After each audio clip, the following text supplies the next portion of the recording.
تعرف إن أكبر عملية نصب في التاريخ ما كانتش من عصابة؟ دي كانت من شركة. شركة دخلت الهند علشان تتاجر في التوابل والقماش، وخرجت منها وهي سايبة وراها جثة قارة كاملة. الحكاية بدأت سنة 1608 لما مراكب تجارية رست في المواني تحت اسم شركة الهند الشرقية.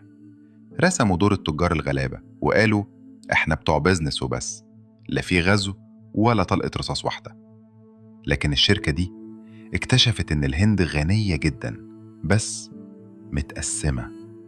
بدأوا يشتروا ذمم الأمراء بالفلوس، يسلحوا الممالك المتنافسة ضد بعض ويدخلوا في خناقات الوراثة. قلبوا الهندي على خول هندي لحد ما الدنيا بقت جاهزة. وفي سنة 1757 في معركة بلاسي الإنجليز هزموا جيش هندي عملاق، مش بالقوة، بالخيانة. دفعوا رشاوي للقادة علشان ينسحبوا من المعركة ويسيبوا جيشهم يتذبح.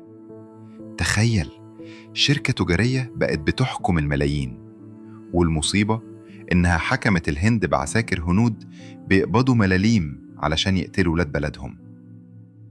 الضرايب زادت لحد ما بقت مستحيلة.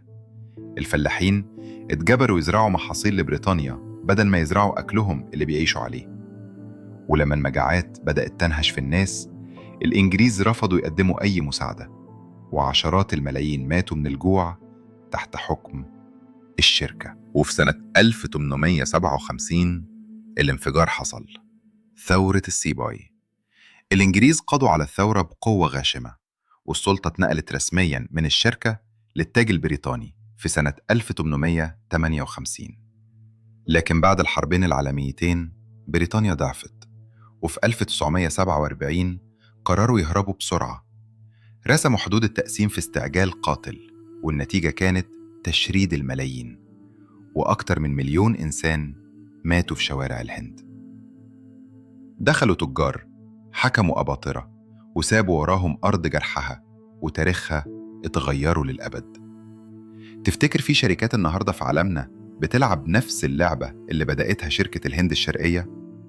شاركوني رأيكم في التعليقات وقول لي إيه أكتر حتة صدمتك، وما تنساش اللايك والمتابعة علشان يوصلك كل الألغاز الجديدة.